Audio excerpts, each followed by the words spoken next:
Hello friends, मैं नमिता कुमारी study app में आप सबका बहुत बहुत स्वागत करती हूँ। तो सबसे पहले सब्सक्राइब कर लें और बेल आइकन को दबा लें ताकि आप देख सकें हमारे न्यू नोटिफिकेशन सबसे पहले। फ्रेंड्स, आज सी टेट और टेट स्पेशल में हम लोग सिविक्स के यानी सामाजिक विज्ञान के पूरे लास्ट ये वीडियो है। इसमें आपकी पूरे 6 to 8 तक लेसन बुक से पूरे कवर हो जाएंगे और ये तीनों वीडियो देखने के बाद मुझे नहीं लगता कि आपको अन्य ज़्यादा जानकारी की ज़रूरत पड़ेगी, क्योंकि बिल्कुल ये लेसन बाय लेसन पूरे चैप्टर से बने हुए हैं। और इतना ही नहीं, मैं आपको वीडियो में क्वेश्चन देती हूँ, सारे मोस्ट इम्पॉर्टेंट क्वेश्चन होते हैं और उनके 4 ऑप्शंस में से एक सही होंगे जो मैं आपको बताती जाऊँगी। और उसके साथ ही साथ मेरा यह मानना रहता है कि केवल ऑप्शंस में से सही आंसर जान करके रट कर पढ़ने से कुछ भी नहीं होने वाला, हमारा ज्ञान वहीं तक रुक जाता है। इसलिए नॉलेज को बढ़ाने के लिए आपको अधिक जानकारी की ज़रूरत है, इसलिए मैं पूरे जो आंसर बताऊँगी उसके एक्सप्लेनेशन भी दूँगी ताकि आपको डिटेल से जानकारी अच्छे से रहे। क्योंकि मैं जानती हूँ और आप लोग सभी जानते हैं जो कई बार एग्ज़ाम दे चुके हैं वो कि बिल्कुल हूबहू ना आप सेट मारिएगा ना प्रैक्टिस सेट से बनाइएगा, कहीं से भी बनाएगा तो हूबहू वे क्वेश्चन नहीं आएंगे। हाँ, कुछ क्वेश्चंस रिपीट होंगे लेकिन सारे नहीं आएंगे। और जब तक आप एक्सप्लेनेशन हर क्वेश्चंस के पूरी नहीं जानेंगे तब तक आप सही आंसर नहीं दे पाएंगे फ्रेंड्स। इसलिए मैं कहती हूँ कि बिल्कुल डिटेल से जानिए और उसके मेरे बताए अनुसार काम कीजिए। पहला, कॉपी और पेन लेकर के बैठे, जो बातें मोस्ट इंपॉर्टेंट लगी उसे फट फट नोट करते जाए। सेकंड बात कि आपको क्वेश्चंस को बहुत ध्यान से पढ़ने हैं। थर्ड बात, सी टेट में खास करके यह नियम है, बाकी टेट में ये नियम लागू नहीं होते, लेकिन सी टेट का ये अपना खास रोल है कि उसके क्वेश्चंस बहुत लंबे लंबे होते हैं। इसलिए आपको इस टाइप के क्वेश्चंस को बनाने की प्रैक्टिस रहनी चाहिए ताकि एग्जामिनेशन हॉल में जब आप बैठे और आपके सामने क्वेश्चन आए तो बिल्कुल नर्वस ना हो, आप एक सीमित टाइम में क्वेश्चंस को पढ़ पाए और सीमित टाइम पे उसके आंसर भी सही सही बना पाए, बिना किसी प्रेशर के, बिना किसी दबाव के। इसलिए आप वीडियो को देखते रहे, मैं हर बारीकियों को आप लोगों से शेयर करती जाऊंगी। तो चलिए आज के वीडियो में सामाजिक विज्ञान में हम लोग चैप्टर बाय चैप्टर पूरे फुल वीडियो को मैं एक वीडियो में पूरे फुल चैप्टर को कवर कर लूँगी। तो फ्रेंड्स शुरू करते हैं। हमारा ये फर्स्ट क्वेश्चन है, बिल्कुल भारतीय संविधान फर्स्ट लेसन से। आपके पास बुक होंगे तो आप बिल्कुल ये चीज़ आप अपने बुक से मिला लीजिए, एनसीईआरटी के बुक से। बिल्कुल लेसन बाय लेसन में क्वेश्चन दूंगी और जिनके पास नहीं है, जो नहीं खरीद सकते, उसके लिए भी जब मैंने आप लोगों से वादा किया, आप लोग की दोस्त बनी हूँ, तो मेरा ये उद्देश्य है कि आप लोग सभी तक हमारा नॉलेज, हमारा ज्ञान आप लोग के सभी तक पहुँचे। जो नहीं बुक खरीद सकते उन्हें भी घबराने की कोई ज़रूरत नहीं है, आप न दुखी होने की आवश्यकता है, क्योंकि मैं नमिता कुमारी बिल्कुल आप लोगों के साथ हूँ फ्रेंड्स। बिल्कुल आप लोगों से मैं इमोशनल एक टचमेंट फील करती हूँ। मुझे लगता है कि आप लोग अगर सक्सेस होंगे तो मैं सक्सेस होंगी, मुझे सफलता मिलेगी और ये आप लोग के लिए बहुत गोल्डन अवसर है, क्योंकि अभी बहुत सारे एग्ज़ाम्स आ रहे हैं बार बार। देखिए सीटेट से 6 मंथ में बार बार हो रहे हैं, तो ये कितना अच्छा मौका मिल रहा है। अभी बिहार टेट भी आ रहे हैं, यूपी टेट भी आ रहे हैं, तो सभी टेट आते जा रहे हैं। तो आप अगर पढ़ाई करते रहेंगे तो आपकी तैयारी अच्छी रहेगी। अगर इन केस अनलकली एक बार में नहीं निकले तो दूसरी बार में आप जरूर निकल जाएंगे। इसलिए अपनी पढ़ाई को बिल्कुल जारी रखिए, हौसला बुलंद रखिए। हौसले बुलंद रहने से कामयाबी जरूर मिलती है। तो चलिए फ्रेंड्स, समय को नहीं गवाते हुए पढ़ाई का सिलसिला शुरू करते हैं। हमारा फर्स्ट क्वेश्चन है, बिल्कुल पहले लेसन से ही, संविधान के संदर्भ में निम्नलिखित कथनों पर विचार कीजिए। तो यहाँ पर कथन 1 और 2 है, ये मैं नहीं पढ़ूंगी, आपको खुद पढ़ना है, क्योंकि आप जब पढ़ेंगे तो आपको अच्छे से हर एक बातें, हर एक चीज़ याद रहेगी आपकी जहन में। और यहाँ देखिए ऑप्शन से मैं बिल्कुल एक आंसर जो सही है, करेक्ट है, उसे मैं सही बताऊंगी। आप इसके कथन को पढ़िए और आपको यहाँ फोकस करना है इन बात पर कि उपयुक्त कथनों में से कौन सा सही है। इस बात को जानना बेहद जरूरी है। इसका सही जवाब है बी। ये क्यों है, आगे आपको पूरे इसके डिटेल्स मिल जाएंगे। नेक्स्ट क्वेश्चन पे भी हम लोग चलते हैं, इसीलिए मैं कहती हूँ वीडियो पूरे शुरू से लेकर अंत तक देखिए जरूर। नेक्स्ट है, कथनों पर विचार कीजिए। देखिए कथन 1 और 2 को आप पढ़िए और ये देखिए यहाँ पर उपरोक्त कथनों में से कौन सा कथन असत्य है। यहाँ पर अभी फर्स्ट क्वेश्चन में था सत्य, सेकंड में असत्य। तो फ्रेंड्स इन सब बातों पर फोकस करना आपको बहुत ज़रूरी है। तो आप इसे देखिए, मैं यहाँ आपको दिखा रही हूँ ऑप्शंस 1 2 3 4 यानी ABCD। और यहाँ क्वेश्चंस आपके सामने हैं, कथन आपके सामने 1 और 2 दोनों कथन को आप पढ़िए और इस ऑप्शंस को, चारों ऑप्शंस को देखिए। मैं केवल सही आंसर बताऊंगी। इसका सही आंसर है डी। ये क्यों है, आगे आप वीडियो को देखते जाएंगे तो सारे एक्सप्लेन मैं इसके कर दूंगी। नेक्स्ट क्वेश्चन देखते हैं। विचार कीजिए, यहाँ आपको विचार करना है। विचार में आप 1 और 2 ये जो कथनों हैं इसे दोनों को ध्यान से पढ़िए। इस टाइप के क्वेश्चन बिल्कुल आएंगे। जो लोग दे चुके हैं उन्हें ये बताने की आवश्यकता नहीं है, और जो पहली बार दे रहे वो इन बातों को जान ले कि क्वेश्चन सीधे सीधे नहीं आते, बहुत इंटरनल टाइप से बहुत घुमाकर क्वेश्चन आते हैं। बिल्कुल अब पैटर्न बदल गए हैं, नौकरी बहुत मुश्किल हो गई है, कंपटीशन बहुत टफ हो गए। पहले वाली बात फ्रेंड्स बिल्कुल नहीं रही। तो आप इसे ध्यान से देखिए एक क्वेश्चन थे असत्य और फिर ये क्वेश्चन आ गया सत्य। इसी तरह से वहाँ भी आपके दिमाग को पूरा घुमा दिया जाएगा, कन्वर्ट कर दिया जाएगा कि आपको पूरे विवेक से और एकदम कहा जाए कूल होकर के आपको क्वेश्चन सारे पढ़ने होंगे और उसके आंसर्स भी सही निर्धारित समय पे देना होगा। क्या है ना कि तैयारी सभी करते हैं, लेकिन जो पूरी तरह से हर एक बारीकियों को समझते हैं वही अच्छे से आंसर दे पाते हैं। तो चलिए इसका आंसर देखते हैं। इसका आंसर सही है सी। नेक्स्ट क्वेश्चन पे चलते हैं। संविधान के अनुसार सरकार के अंगों में शामिल है। ये देखिए संविधान के अनुसार 1 2 3 4 करीब आप लोग इसके सभी आंसर सही दिए होंगे और मैं इसके आंसर समय नहीं गवाते हुए इसके सही आंसर मैं आपको बता दूं। सही है ये। बिल्कुल बुक से आपको लेसन वाइज लेसन क्वेश्चंस मिलेंगे। ऐसा नहीं है कि आपको लगेगा ये क्वेश्चन कहाँ से आएगी, ये तो आने वाले नहीं है। बिल्कुल आएंगे, ये सब पूरे क्वेश्चन उसी टाइप के हैं। चलिए नेक्स्ट क्वेश्चन देखते हूँ। यहाँ देखिए क्वेश्चन क्या पूछ रहे हैं, निम्नलिखित पर विचार कीजिए। देखिए विचार करना है, कथन 1 और 2 दोनों को आप ध्यान से पढ़िए और फिर इसके बाद इस बात को पढ़ना बहुत जरूरी है कि ये क्वेश्चन पूछ क्या रहा है। विचार तो आपने कर लिया, कथन को पढ़ लिया, लेकिन कथन को सही पूछा जा रहा है या गलत पूछा जा रहा है इस बात को ध्यान देना। तो यहाँ पूछा जा रहा है उपरोक्त में से कौन से सही हैं। तो सही कथन को आप यहाँ पर देखिए, यहाँ ये दोनों ही कथन फ्रेंड्स सही है। नेक्स्ट क्वेश्चन पे चलते हैं। ये देखिए संविधान निर्माण के समय निम्नलिखित अधिकारों में से कौन से अधिकार मौलिक अधिकारों में शामिल थे। नीचे दिए गए कूट की सहायता से सही उत्तर का चयन करें। ये देखिए बहुत अच्छा। ये देखिए सभी इसके आप इसे ध्यान से पढ़िए। अगर आपको टाइम लगे तो आप इसे जूम करके आप पॉज कर सकते हैं और जूम करके आप इसे ध्यान से देख भी सकते हैं। आप इसे बढ़िया से समझिए और उसके बाद पूरे ध्यान से इसके क्वेश्चंस को देखिए। ये ऑप्शंस को अगर आपको लगता है कि सभी सही है तो बिल्कुल सही है, ये उपरोक्त सभी इसके आंसर सही होंगे। ये फ्रेंड्स मैंने ये दूसरे लेसन से इन सब क्वेश्चन को धर्मनिरपेक्षता से लिए हैं। तो आप ये देखिए, भारत के संदर्भ में निम्नलिखित कथनों पर विचार कीजिए। यहाँ विचार करना कथनों पर, कथन कौन से है चलिए मैं पढ़ ही देती हूँ। मौलिक अधिकार लोगों की राज्य की सत्ता के साथ साथ बहुमत की निरंकुशता से भी रक्षा करते हैं। दूसरा कथन है हमारा धर्म को राज्य से अलग रखने की अवधारणा को धर्मनिरपेक्षता कहा जाता है। यहाँ देखिए कथन क्या पूछ रहा है कि सही कथन है। क्या ये दोनों कथन सही है? आप इसे में ऑप्शन देखिए क्या पूछ रहे हैं। ऑप्शन आपके सामने है, आपने अभी कथन को सुना और स्वयं भी पढ़ा होगा, तो ये दोनों कथन सही है फ्रेंड्स। नेक्स्ट क्वेश्चन पे चलते हैं। यहाँ पूछ रहा है निम्नलिखित कथनों पर विचार कीजिए। कथन एक है कि भारत में सभी को आसानी से एक धर्म से निकलकर दूसरे धर्म को अपनाने की स्वतंत्रता प्राप्त नहीं है। मैं क्वेश्चंस को, कथन को नहीं पढ़ रही थी, लेकिन कुछ मुझे आए कमेंट्स में, ईमेल में आए कि मैडम आप पढ़ दिया कीजिए ना, तो मुझे अच्छा लगता है सुनना। तो मैंने सोचा चलो कोई बात नहीं, आप लोग की बातों को मुझे मानना तो बिल्कुल बनता है और अच्छी बात है। आप लोग इसी तरह मुझे जो भी सजेशन देंगे मुझे अच्छा लगेगा। अगर आप लोगों को लगता है कि मैं पढ़ती हूँ, आप लोग को सुनने में अच्छा लगता है तो ओके, ठीक है, अच्छी बात है। चलिए तो क्वेश्चन को, कथन को मैं पढ़ देती हूँ। भारत में सभी को आसानी से एक धर्म से निकलकर दूसरे धर्म को अपनाने की स्वतंत्रता प्राप्त नहीं है। और दूसरा कथन है भारतीय संविधान के अनुसार भारत एक धर्मनिरपेक्ष राज्य है। तो यहाँ पूछ रहा उपरोक्त कथनों में से कौन सा कथन सही है।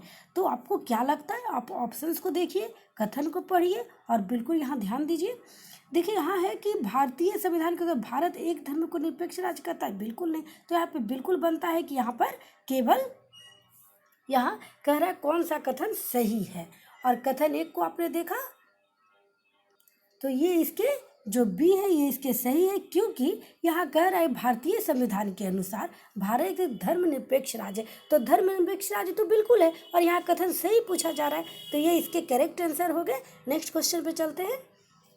यहाँ पूछ रहा है कथन, क्वेश्चन देखिए, धर्मनिरपेक्षता के संदर्भ में राज्य के कर्तव्यों के बारे में नीचे दिए गए कथनों पर विचार कीजिए। यहाँ कथनों पर विचार कीजिए, और सीधे आप नीचे जाइएगा कि पूछ क्या रहा है। कथनों पर विचार करने कर रहे हैं तो सही अर्थ में कर रहे हैं या गलत अर्थ में। तो यहाँ देखिए सत्य पर विचार करने कर रहा है। अब हम लोग कथन को पढ़ते हैं। देखिए फर्स्ट है, भारतीय राज्य खुद को धर्म से दूर रखते हुए यह ध्यान देता है कि राज्य की बागडोर न तो किसी एक ही धार्मिक समूह के हाथों में जाए और न ही राज्य के किसी एक धर्म को समर्थन दे। अच्छी बात है, सही बात है। दूसरा हमारा कथन पूछ रहा है, धार्मिक क्रियाकलापों में हस्तक्षेप की नीति अपनाते हुए राज्य कुछ खास धार्मिक समुदाय को विशेष छूट देता है। हमारा थर्ड कथन कह रहा है कि धार्मिक वर्चस्व को रोकने के लिए भारतीय राज्य कभी कभी हस्तक्षेप करते हुए धर्म में फैली बुराइयों को निषेध करता है। तो आप यहाँ देखिए, अभी सत्य क्वेश्चन, यहाँ आपके पास ऑप्शन है, आप इसे ध्यान से देखें।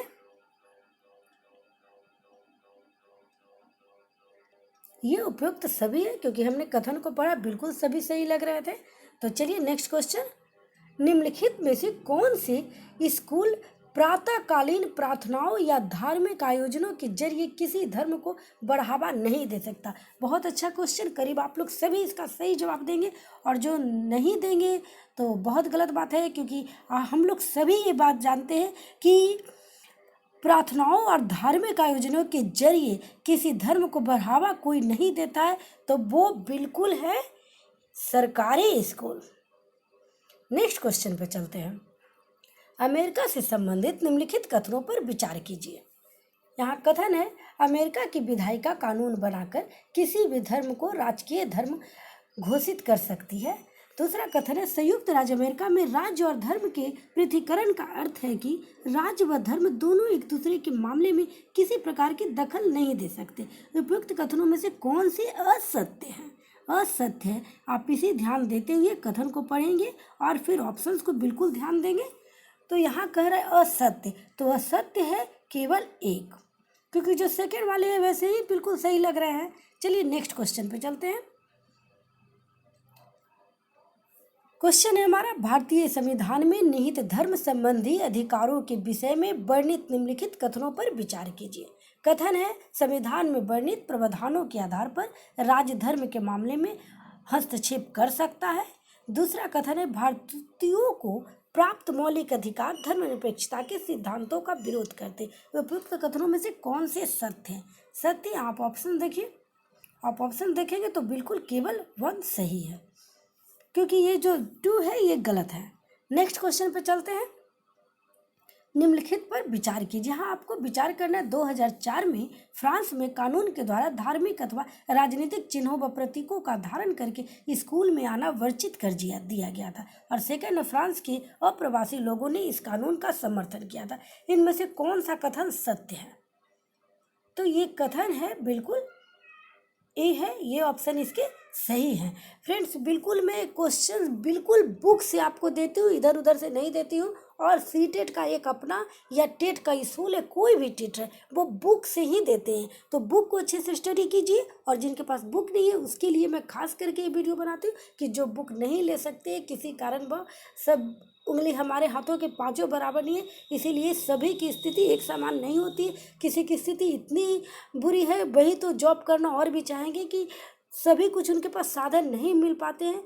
तो हर के को नज़र में रखते हुए मैं वीडियो बनाती हूँ, ताकि जिनके पास बुक ना है वो भी स्टडी कर सके, जिनके पास बुक है वो भी स्टडी कर सके, और जिन्हें अच्छे से अच्छे जॉब करना है, अच्छे से अच्छे नंबर लाना है, वो भी स्टडी कर पाए। तो सभी बातों को मैं ध्यान दे करके वीडियो बनाती हूँ, और आप लोग मेरी इसी तरह से वीडियो को ध्यान से देखिए। बिल्कुल मेन बातों को कॉपी पे आप बनाइए, बार बार, कम से कम 2-3 बार आप वीडियो को देखिए। चलिए नेक्स्ट लेसन से अगला क्वेश्चन शुरू करते हैं। नेक्स्ट क्वेश्चन है हमारा, निम्नलिखित कथनों पर विचार कीजिए। सार्वभौमिक मताधिकार का अर्थ है कि देश के सभी वयस्क नागरिकों को वोट देने का अधिकार प्राप्त है।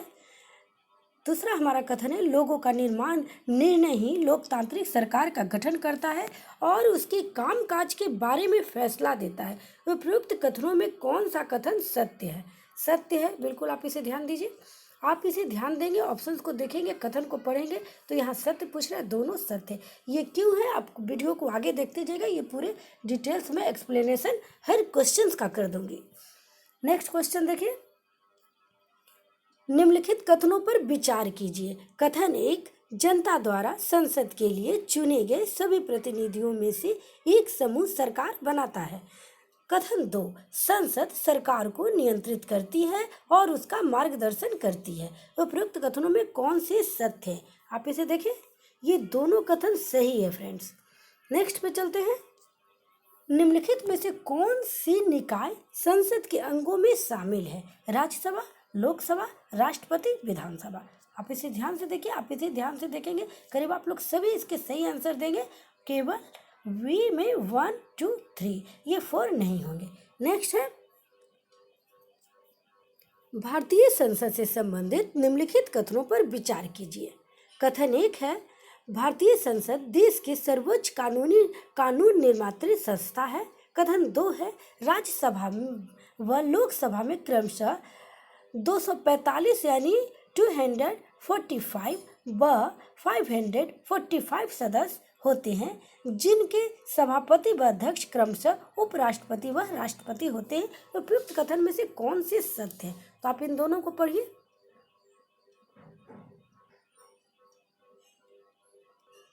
ये केवल एक, ये जो 1 को कथन है ये केवल सही है, 2 नहीं होंगे। नेक्स्ट क्वेश्चन पे चलते हैं, निम्नलिखित कथन पर विचार कीजिए।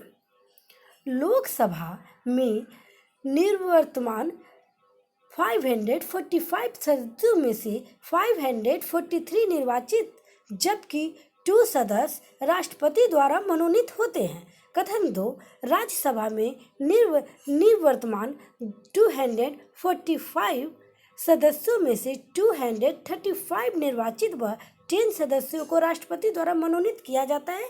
कथन सत्य कौन से? तो आप इसे पढ़िए ध्यान से बिल्कुल। ये ए है, ये सही है, ये कथन 2 नहीं होंगे। नेक्स्ट पे चलते हैं, भारतीय संसद से संबंधित निम्नलिखित कथनों पर विचार कीजिए। कथन 1 है, कार्यपालिका ऐसे लोगों का समूह होती है जो संसद द्वारा बनाए गए कानूनों को लागू करने के लिए मिलकर काम करते हैं। कथन 2 है, प्रधानमंत्री लोकसभा में सत्ताधारी दल का मुखिया होता है, जिसकी सलाह पर राष्ट्रपति मंत्रिपरिषद की नियुक्ति करता है। उपयुक्त कथनों में से कौन सा कथन सत्य है? अब ऑप्शंस देखिए, ऑप्शंस में कौन कौन से ऑप्शंस हैं और आपके अनुसार कौन से सही होंगे, आप इसे ध्यान दीजिए। तो इसका आंसर है सी, 1 और 2 दोनों होंगे। नेक्स्ट क्वेश्चन चलते हैं, विधि निर्माण संबंधी प्रस्ताव को पहले लोकसभा में, देखिए यहाँ क्वेश्चन पूछ रहे हैं राज्यसभा के बारे में, निम्नलिखित पर विचार कीजिए। तो यहाँ पर कथन 1, 2, 3, 4 है और ये 4 को कथन दिए हुए हैं और यहाँ पर असत्य में पूछ रहे हैं। तो चलिए कथन को देख लेते हैं और इनमें से एक जो है वो गलत होंगे। तो देखिए ध्यान दीजिए, कथन 1 पूछ रहा है, बोल रहा है कि राज्यसभा मुख्य रूप से राज्यों के प्रतिनिधियों के रूप में काम करती है। कथन 2 है, विधि निर्माण संबंधी प्रस्ताव को पहले लोकसभा में पेश किया जाता है, तत्पश्चात राज्यसभा में। कथन 3 है, राज्यसभा लोकसभा द्वारा पारित कानून की समीक्षा करती है व आवश्यकता पड़ने पर संशोधन भी कर सकती है। कथन 4 है, राज्यसभा के सदस्यों का चुनाव विभिन्न राज्यों की विधानसभाओं के निर्वाचित सदस्य करते हैं। यहाँ ये देखिए, आप इसे ध्यान से देखिए,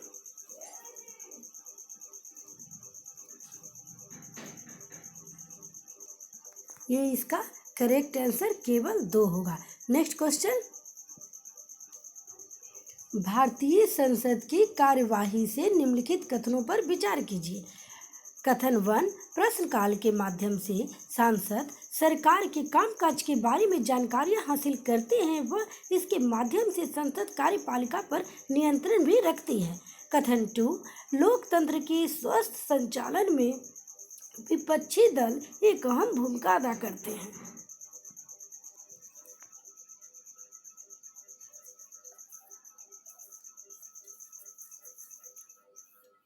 इसके माध्यम से संसद कार्यपालिका पर नियंत्रण भी रखती है। कथन 2, लोकतंत्र के स्वस्थ संचालन में विपक्षी दल एक अहम भूमिका अदा करते हैं। वे सरकारी नीतियां व कार्यक्रमों की कमियों को सामने लाते हैं और अपनी नीतियों के लिए जन समर्थन जुटा पाते हैं। कथन 3 हमारा कह रहा है कि सांसदों के प्रश्नों से सरकार को भी महत्वपूर्ण फीडबैक मिलता है, बस सरकार भी चुस्त रहती है। उपरोक्त कथन में से कौन से सही है? तो आप इसे देखिए बिल्कुल।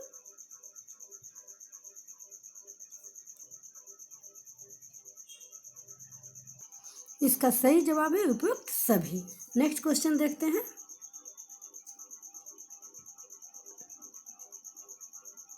आरक्षण के संबंध में निम्नलिखित कथनों पर विचार कीजिए और इसके विचार में 1 और 2 दोनों कथन है।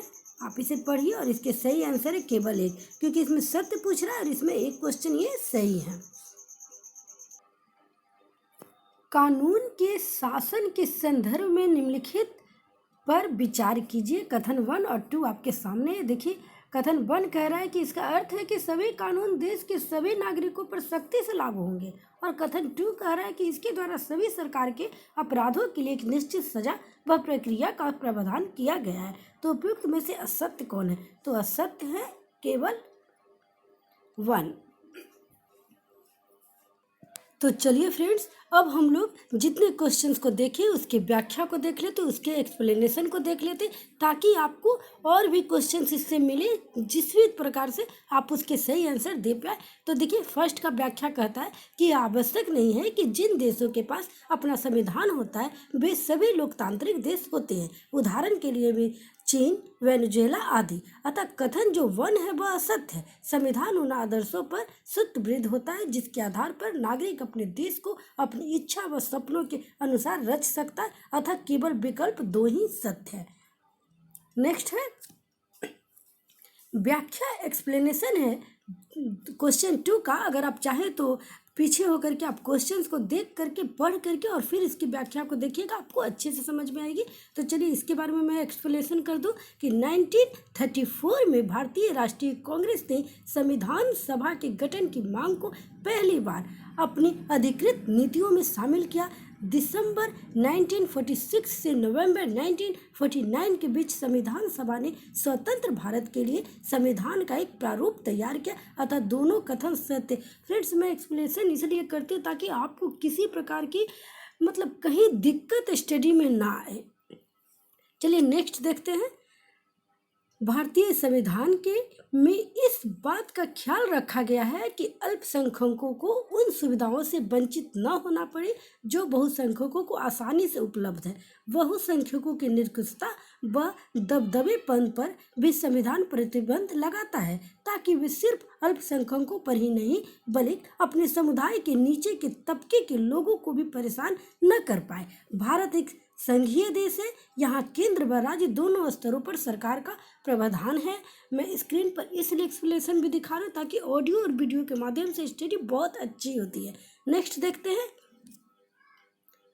विधायिका में जनता द्वारा निर्वाचित प्रतिनिधि होते हैं। कार्यपालिका ऐसे लोगों का समूह है जो कानून लागू करने व शासन चलाने का काम देखते हैं। न्याय की व्यवस्था न्यायपालिका द्वारा की जाती है। संविधान में इन तीनों को ही सरकार का अंग माना जाता है। जो हमारा 4 था वो नहीं होगा।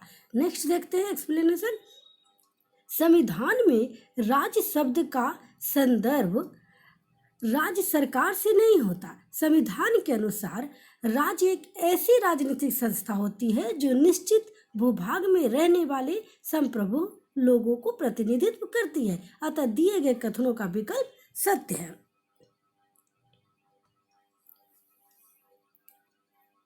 लास्ट है व्याख्या इसका क्वेश्चन का। संविधान निर्माण के समय दिए गए सभी अधिकार मौलिक अधिकारों में शामिल है। हालांकि बाद में संपत्ति के अधिकार को मौलिक अधिकारों की सूची से हटाकर कानूनी अधिकार का दर्जा दे दिया गया था। तो ये फ्रेंड्स इस वीडियो के कुछ क्वेश्चन से मोस्ट इम्पोर्टेंट, और उसके पूरे एक्सप्लेनेशन मैं फुल दी हूँ, और मैं जल्द ही इसका पार्ट 2 लेकर के आऊँगी। इसमें थोड़े लेसन सभी सिविक्स के इम्पोर्टेंट है, तो थोड़ा वीडियो लंबा हो जाएगा और आप लोग बोर हो जाएंगे, इसलिए मैं इसे 2 पार्ट में कवर कर कर ये बस ये पूरा हो जाएगा। आपको सिविक्स की सारी वीडियो आपको आपकी पूरी आपको मिल जाएंगे। अब आगे आपको मैं हिस्ट्री का भी वीडियो बना कर दे दूँगी। हिस्ट्री थोड़ा सिलेबस में लंबा जाएगा, लेकिन चलिए कोई बात नहीं, जितना पढ़िएगा जितना स्टडी करिएगा आपके लिए ही अच्छा होगा। तो फ्रेंड्स आज के लिए बस इतना ही।